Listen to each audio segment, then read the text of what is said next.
नमस्कार, स्वागत है आप सभी का खबरगढ़ के आज दिनांक 27 सितंबर 2020 के दैनिक खबर अंक के साथ, जहां आप जानेंगे आज देश भर की सारी बड़ी खबरें। मेरा नाम है गौरव राय। आज विश्व पर्यावरण दिवस है। इसे पर्यावरण की सुरक्षा और संरक्षण हेतु पूरे विश्व में मनाया जाता है। इस दिवस को मनाने की घोषणा संयुक्त राष्ट्र ने पर्यावरण के प्रति वैश्विक स्तर पर राजनीतिक और सामाजिक जागृति लाने हेतु वर्ष 1972 में की थी। 5 जून 1974 को पहला विश्व पर्यावरण दिवस मनाया गया। खबरगढ़ के परिवार की तरफ से विश्व पर्यटन दिवस की आप सभी को हार्दिक शुभकामनाएं एवं बधाइयां। आपसे अनुरोध है कि अपने आसपास स्वच्छता बनाए रखें, जिससे प्रकृति की सुंदरता बनी रहे। अब जान लेते हैं आज दिन की बड़ी सुर्खियां, जो आज खबरगढ़ की सुर्खियों में सबसे आगे है। अटल बिहारी वाजपेयी सरकार में मंत्री रहे जसवंत सिंह का निधन हो गया है, जिस पर प्रधानमंत्री नरेंद्र मोदी ने ट्वीट कर दुख जताया। प्रधानमंत्री नरेंद्र मोदी ने अपने ट्वीट में कहा, जसवंत सिंह जी ने पहले एक सैनिक के रूप में और बाद में राजनीति के साथ अपने लंबे जुड़ाव दौरान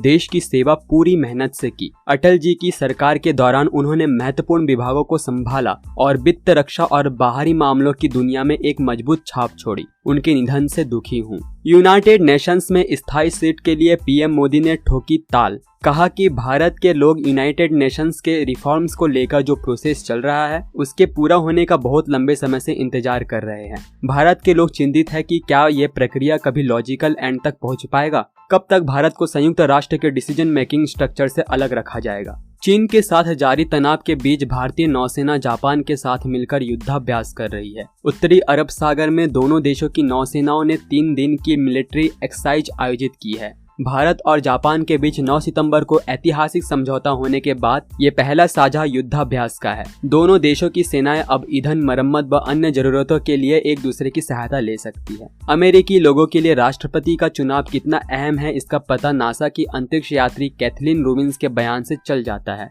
उन्होंने कहा है कि अपना अगला वोट स्पेस स्टेशन से देने की योजना बना रही है। आपको बता दें कि ज्यादातर अमेरिकी अंतरिक्ष यात्री ह्यूस्टन में रहते हैं। टेक्सास का कानून उन्हें सुरक्षित इलेक्ट्रॉनिक मत पत्र का इस्तेमाल करते हुए अंतरिक्ष से वोट करने की इजाजत देता है। अब खबरें राज्यों से। उत्तर प्रदेश के मुख्यमंत्री कार्यालय सीएमओ ने ट्वीट कर जानकारी दी कि मुख्यमंत्री के निर्देशानुसार अब शासकीय प्रेस विज्ञप्तियां संस्कृत भाषा में भी जारी की जाएगी। इसके बाद सूचना विभाग ने कोविड-19 के मुद्दे पर मुख्यमंत्री द्वारा की गई बैठक का प्रेस नोट शनिवार को संस्कृत भाषा में जारी किया। बीज खराब होने से सैकड़ों किसानों की धान की फसल पर बर्बाद होने के मामले में आखिरकार छठे दिन कृषि विभाग ने दातागंज कोतवाली में महाराष्ट्र की बीज कंपनी समेत 14 बीज विक्रेताओं के खिलाफ दातागंज कोतवाली में मुकदमा दर्ज करा दिया। शनिवार को जिला कृषि अधिकारी विनोद कुमार सिंह ने दातागंज कोतवाली में बीज कंपनियों के खिलाफ धोखाधड़ी बीज अधिनियम 1966 की धारा 7, 9, 10, 21 के तहत मामला दर्ज कराया है।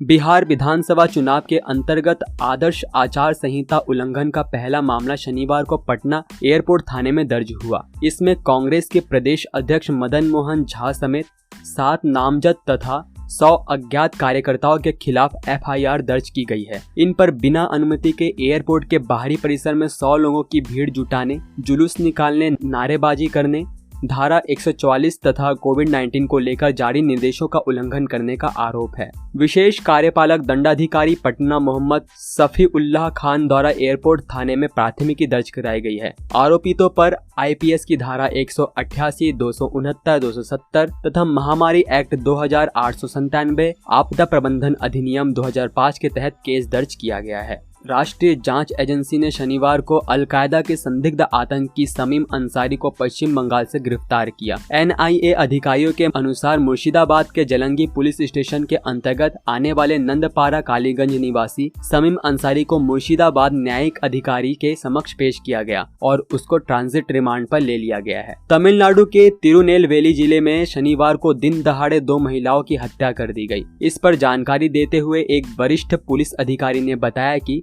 10 सशस्त्र हमलावरों के समूह ने देसी बम फेंककर महिलाओं के घरों में प्रवेश किया और एक महिला की गला काटकर हत्या कर दी। दोनों महिलाओं के घर अगल बगल है। उन्होंने बताया कि मृतका की पहचान षणमुगाताई उम्र 48 वर्ष एवं शांति उम्र 45 वर्ष के रूप में की गई है। पुलिस ने बताया कि ये घटना जिले के मरुकाल कुरुची गाँव की है। महिलाओं पर तेज धारदार हथियार से हमला किया गया। राजस्थान की 1002 ग्राम पंचायतों और 9355 वार्ड पंचों के लिए 28 सितंबर को मतदान होगा।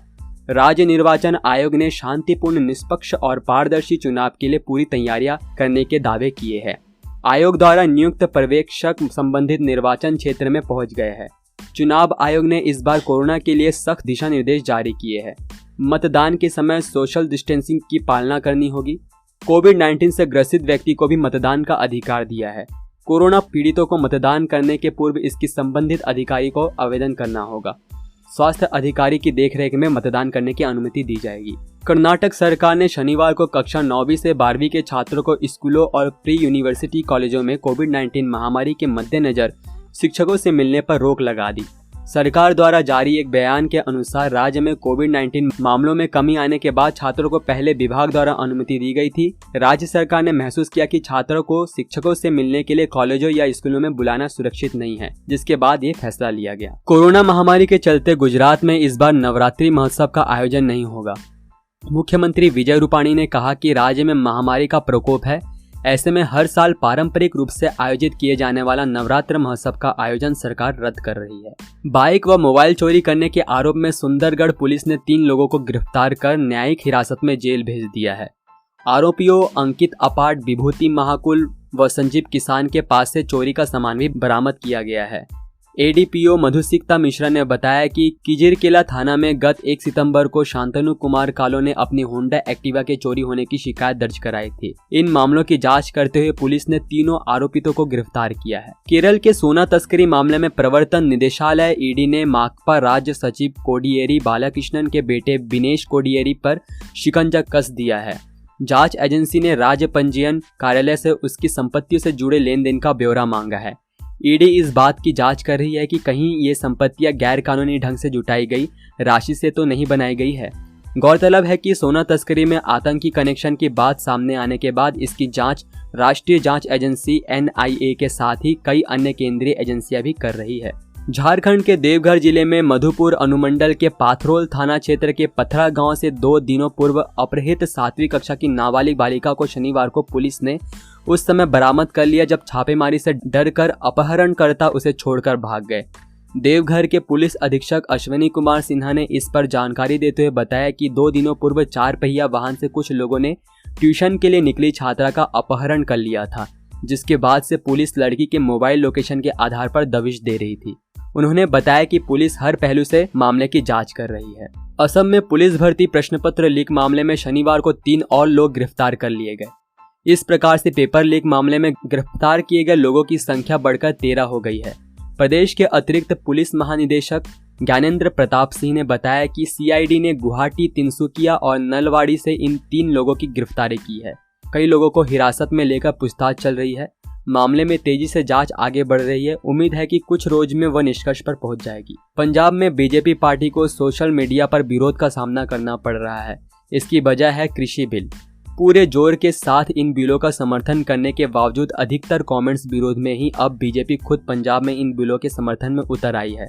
प्रधानमंत्री और कृषि मंत्री की तरफ से बार बार आश्वस्त किए जाने के अलावा भी काफी संख्या में पोस्ट किसानों को संबोधित करते हुए पोस्ट किए गए हैं। छत्तीसगढ़ के नक्सल प्रभावित कांकेर जिले में इम्प्रोवाइज्ड एक्सप्लोसिव डिवाइस की चपेट में आने से सीमा सुरक्षा बल का जवान घायल हो गया है। कांकेर जिले के पुलिस अधिकारियों ने शनिवार को बताया कि जिले के कोयलीबेड़ा थाना क्षेत्र के अंतर्गत कोयलीबेड़ा धत्ता मार्ग पर IED की चपेट में आने से BSF की 4th बटालियन का जवान बीरेंद्र टुड्डू घायल हो गए। उन्होंने बताया कि घायल जवान को हल्की चोटें आई है, उसकी स्थिति खतरे से बाहर है। हरियाणा के उप मुख्यमंत्री दुष्यंत चौटाला ने शनिवार को प्रदेश के लोक निर्माण विभाग द्वारा बनाए जा रहे पुलों के निर्माण की प्रगति की समीक्षा की। इसके लिए प्रदेश भर के लोक निर्माण विभाग के वरिष्ठ अधिकारियों की बैठक गुरुग्राम के लोक निर्माण विश्राम गृह में आयोजित की गई थी। दूसरी ओर वरिष्ठ अधिकारियों से कहा कि वे समय समय पर निर्माण की प्रगति का जायजा लेते रहे। उन्होंने कहा कि अधिकारीगण ये कोशिश करें कि निर्माण निर्धारित समय अवधि में पूरा हो और बेवजह परियोजना पूरी करने में देरी ना हो। दिल्ली के स्वास्थ्य मंत्री सत्येंद्र जैन ने दावा किया कि आगामी 2 हफ्तों में कोरोना वायरस का ट्रेंड नीचे चला जाएगा। उन्होंने कहा कि कोरोना का ट्रेंड काफी ऊपर चढ़ने के बाद अब थम गया है। इसके बाद अब काफी तेजी से गिरावट देखने को मिल सकती है। उन्होंने बताया कि दिल्ली में रोजाना 50 से 60 हजार के बीच कोविड टेस्टिंग हो रही है। अपने बकाया भुगतान और नौकरी स्थायी करने समेत कई अन्य मांगों को लेकर जम्मू कश्मीर जल शक्ति विभाग के 22,000 से अधिक कर्मचारी शुक्रवार रात से 72 घंटों की काम छोड़ो हड़ताल पर चले गए हैं, जिससे लोगों को काफी मुश्किलों का सामना करना होगा। वहीं प्रदेश के जल शक्ति विभाग की तरफ से जारी बयान में कहा गया है कि इस हड़ताल का पीने के पानी की सप्लाई पर कोई असर नहीं पड़ेगा। विभाग सभी तक पेयजल पहुंचे ये सुनिश्चित करेगा। उत्तराखंड के मुख्यमंत्री त्रिवेंद्र सिंह रावत ने शनिवार को जानकारी देते हुए बताया कि प्रधानमंत्री नरेंद्र मोदी नमामि गंगे परियोजना के तहत उत्तराखंड के विभिन्न स्थानों पर स्थापित किए गए 8 अवजल शोधन संयंत्रों का 29 सितंबर को ऑनलाइन उद्घाटन करेंगे। हिमाचल प्रदेश सरकार ने राज्य के इंडस्ट्रियल ट्रेनिंग इंस्टीट्यूट्स को 1 अक्टूबर से दोबारा खोलने का फैसला किया है। सरकार ने शनिवार को ये फैसला लिया। मुख्यमंत्री जयराम ठाकुर की अध्यक्षता में हुई कैबिनेट की बैठक में ITI संस्थानों को 1 अक्टूबर से खोलने का फैसला किया गया। ये संस्थान गृह मंत्रालय और ministry of skill development and entrepreneurship की गाइडलाइंस का सख्ती से पालन करते हुए खोले जाएंगे। मेघालय के उप मुख्यमंत्री प्रोस्टोन टायसोंग ने शनिवार को जानकारी देते हुए बताया कि मेघालय सरकार ने 6 महीने के अंतराल के बाद 1 अक्टूबर से सभी धार्मिक स्थलों को खोलने का फैसला किया है। साथ ही कोविड-19 महामारी से सुरक्षा सुनिश्चित करने के लिए भी जरूरी दिशा निर्देश जारी किए गए हैं। मणिपुर में असम राइफल्स के जवानों ने शनिवार को एक तलाशी अभियान में 6.4 करोड़ रुपए के मादक पदार्थ जब्त किए। जब्त किए गए मादक पदार्थों में 670 ग्राम हीरोइन और 1,24,000 WIY टैबलेट सहित अन्य मादक पदार्थ शामिल है। दरअसल परलोन और खुंटक गांव के बीच चंदेल में तैनात इन जवानों ने मोलतुक क्षेत्र में एक ऑपरेशन शुरू किया है। इसी बीच जवानों के ये मादक पदार्थ हाथ लगी। गोवा के मुख्यमंत्री प्रमोद सावंत की उपस्थिति में मापुसा में आयोजित पार्टी की एक बैठक के दौरान गोवा भाजपा अध्यक्ष सदानंद तानावड़े ने राज्य कार्यकारी समिति के सदस्यों से कहा कि बूथ स्तर पर संगठन को मजबूत करने के लिए कार्यकर्ताओं को प्रोत्साहित करें। खबरगढ़ के तरफ से विशेष सूचना। अधिकतर राज्यों में लॉकडाउन लगभग खुल चुका है, पर कोरोना अभी भी हमारे आसपास ही है। इससे बचने के लिए सरकारी दिशा निर्देशों का पालन करें। अगर आपको सर्दी जुकाम गले में दर्द की परेशानी हो तो नेशनल हेल्पलाइन नंबर 911123978046 या टोल फ्री नंबर 1075 पर डॉक्टर से निःशुल्क परामर्श ले। वह अपनी आँख, नाक और मुंह को छूने से पहले अपने हाथों को धो ले। सावधान रहे, सुरक्षित रहे, बदल कर अपना व्यवहार करे कोरोना परवार। आप सभी के लिए ये सारी जानकारी मैंने और खबरगढ़ की टीम ने जुटाई है। अभी के लिए इतना ही। देश दुनिया की बड़ी खबरों के लिए हमारे साथ बने रहे। जय हिंद, जय भारत।